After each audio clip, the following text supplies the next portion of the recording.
thankfully the Indonesian was all okay, but it was all about this trio at the front: Mitani, Ojiwara and Iklan on the number 14 machine. This was race 2 on Sunday morning. Iklan taking the lead into turn 1, and as it did in 1, it came down to the last lap. That was Ikagami, incidentally, running wide down the hill, losing touch on Mitani and Ojiwara, but the number 14 didn't take long to bite back and get himself back into the lead group, the front 2. That was Ojiwara trying up the inside down at the bottom of the hill at Motegi, a popular passing manoeuvre, but Ikagami slowly but surely clawed his way back, pipped off Ojiwara, and then got a decent dose of slipstream on the run to the line, and the number 14 just pipped Mitani to the race win last time out. A debut win for the rookie in Japan.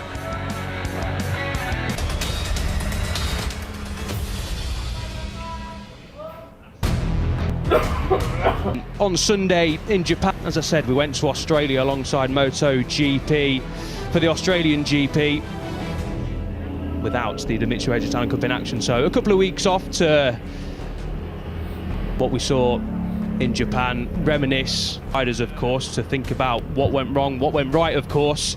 And as we land in Thailand, the Buriram International Circuit, it really is all about one rider who can stop Zen Mitani. Had a very slight match point in Japan.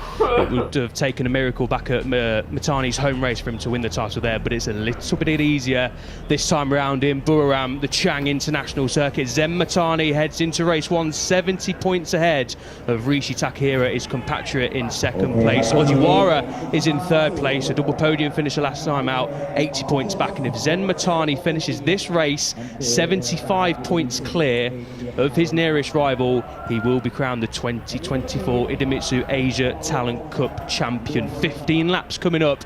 Can Zen Mitani claim the crown in race 1 to help him sleep a little bit easier tonight heading into race? If he doesn't win it in race 1, then race 2 becomes a whole lot easier for him to win the title. But we will wait and see, of course. Exciting action coming up in 2024 in the Idemitsu Asia Talent Cup, and it all comes down to the last 4 races of the season. The question is, though, can anyone stop Mitani from claiming the crown? Yeah, absolutely. A pleasure to be here with you, Elliot. And that is the question. Zen Mitani has been absolutely sensational. But all of these riders have been so good this year, showing off that in the Asia Talent Cup. And I am thrilled to be watching this race, the first match point, with you.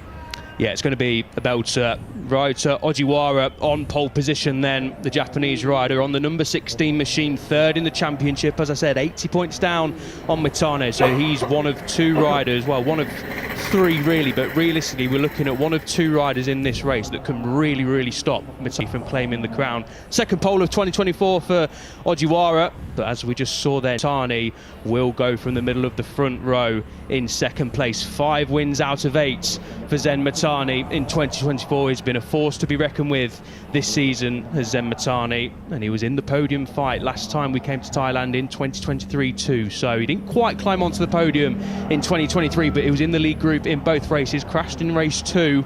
So Zen Mitani does go well around here. So can Ojiwara potentially spoil the party, put the, not champagne because they're not old enough to drink champagne, you put the sparkling water on ice for another night as Zen Mitani and his crew will wait and see. But Ojiwara, 3 podiums in a row, but you just feel, Connor, that just needs to get a victory under his belt, a second win of the season, especially at this stage of the season, to try and halt Mitani's charge. Yeah, he does appear to be hitting a run of form. There are 3 podium finishes in the last 3 races, although, Elliot, the order is first, second, third, which isn't the trend that Ojiwara would want, but in general he's been so impressive as well. He certainly has, and on the outside of the front row is another Japanese rider, Japanese 1, 2, 3 in qualifying earlier on today. The first front row since Malaysia. Rishi Takehira, the rider, second in the championship. 71 points down on Mitani, and Takehira got that lap in right at the end of the session. He was lingering down in P9, P10, P11. A lot of the session, Takehira struggled a little bit through practice and qualifying this week. It's a crucial lap time for Takehira to get onto the front row and be in with a shout of overtaking Mitani straight away and try and make Mitani's life a little bit more difficult. But for Takehira, after a disappointing Japanese GP, didn't set a lap time in qualifying, so started at the back of the grid, did well to grab a couple of top 5 finishes, but top 5s is not enough at this stage of Takehira to try and beat Mitani to the crown. Only 1 podium in the last 5 for Takehira. So that's time to change if your name is Takehira on the number 9 machine.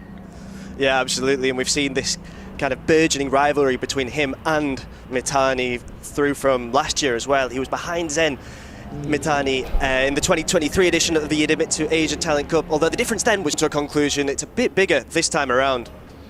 It certainly is. So what can Takehira do then? It's a fascinating front three championship starting from P1, P2 and P3 here in Thailand for race 1 and 2, albeit in a different order. Spearheading row 2 is Kianja Ramadipa on the 7 machine. As we saw last time out, a strange incident in race 2, got his boot stuck in the rear wheel. Thankfully, it's still looking incident, but Ramadipa was able to continue. But it's 4 races now without a podium from the Indonesian. Didn't get the results he would have wanted on home turf either.